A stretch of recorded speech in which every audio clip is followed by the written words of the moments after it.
La grosse pomme est-elle en train de devenir un peu trop lourde pour son bien? Une étude récente a révélé que la ville de New York était en train de s'enfoncer. Et, tiens-toi bien, c'est à cause de ces gratte-ciel. Apparemment, il s'agit d'un phénomène de subsidence, qui se produit lorsque la surface de la Terre s'affaisse peu à peu ou s'enfonce soudainement. Les sédiments mousse qui se déplacent et le poids de la ville elle-même sont les responsables de cet affaissement. Bien, mais ne t'alarme pas trop. L'étude a révélé que New York s'enfonçait à un rythme de 1 à 2 mm par an. Bien sûr, cela ne semble pas beaucoup, mais certaines parties de la ville s'enfoncent bien plus vite que cela. Cette situation d'affaissement pourrait causer des problèmes à la métropole, d'autant plus qu'elle est déjà assez basse et qu'elle abrite plus de 8 millions d'habitants. Il est donc important que les autorités locales élaborent des stratégies pour faire face au risque croissant d'inondation et à l'élévation du niveau de la mer. Mais nous ne sommes pas sûrs que la construction de digues géantes soit la solution. Peut-être faudrait-il faire preuve d'un peu plus de créativité. Les géologues veulent s'assurer que nous sommes tous conscients du fait que la construction de nouveaux gratte-ciel près des côtes, des rivières ou des lacs pourrait contribuer au risque d'inondation à l'avenir. Nous devons donc y réfléchir à 2 fois avant de commencer à construire des gratte-ciel, à droite, à gauche. Dans des études récentes, des scientifiques ont calculé la masse totale de tous les bâtiments de la ville de New York, soit plus d'1 million d'entre eux, ce qui représente un total impressionnant de 764 milliards de tonnes. C'est une charge très importante. Certes, ils n'ont pas inclus le poids des routes, des trottoirs, des ponts et des autres zones pavées, alors tu ne peux qu'imaginer le poids supplémentaire qui s'ajoute à la ville. Mais même avec ces limites, les chercheurs ont réussi à prendre en compte la géologie complexe du sous-sol de New York, notamment les dépôts de sable, de limon et d'argile, ainsi que le bon vieux substrat rocheux. Ils ont découvert que certains types de sols, comme l'argile et les remblais artificiels, étaient postés plus sujets à l'affaissement. En revanche, la roche-mère reste assez ferme et maintient les gratte-ciel en place. Au moins, nous n'avons pas à craindre que l'Empire State Building fasse un plongeon de sitôt. En comparant leurs modèles sophistiqués aux données satellitaires, les chercheurs ont créé une carte de la ville montrant les endroits où l'affaissement se produit. Et devine quoi? L'urbanisation croissante et tous les pompages et assèchements des eaux souterraines ne font qu'aggraver la situation. Il est grand temps de commencer à protéger nos ressources. Tu ne penses pas? Je ne ferai pas mes valises tout de suite, car New York n'est pas la seule ville à sombrer. Jakarta, l'actuelle capitale de l'Indonésie, est elle aussi en train de sombrer.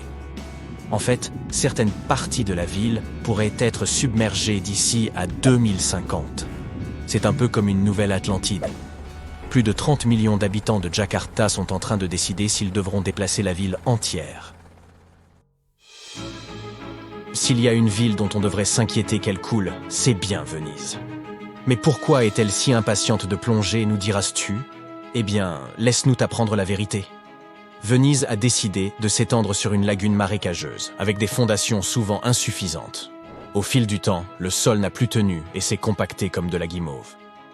En outre, la ville a pompé ses eaux souterraines comme s'il ne devait pas y avoir de lendemain.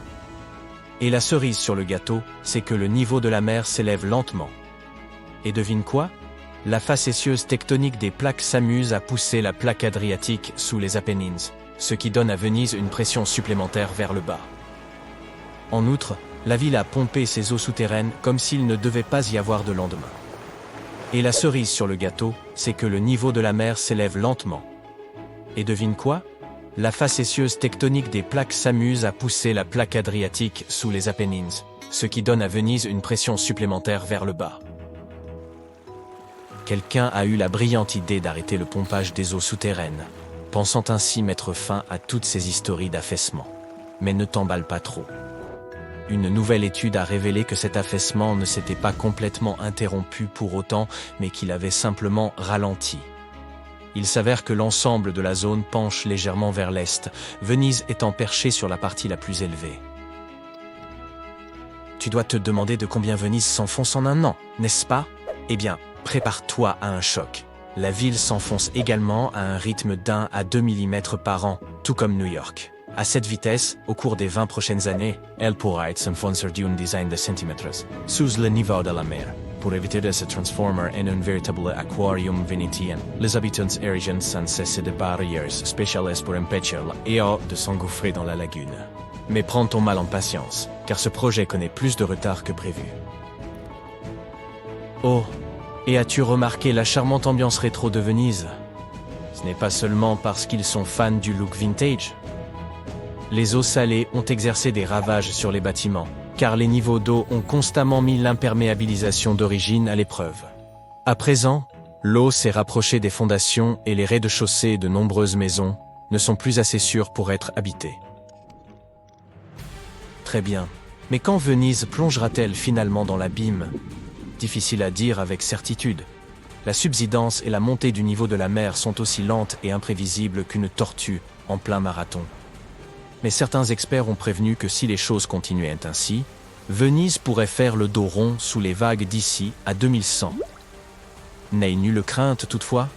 Les autorités locales font de leur mieux pour éviter que ce joyau flottant de patrimoine ne vire au film catastrophe hollywoodien. N'annule donc pas pour autant ton excursion à Venise.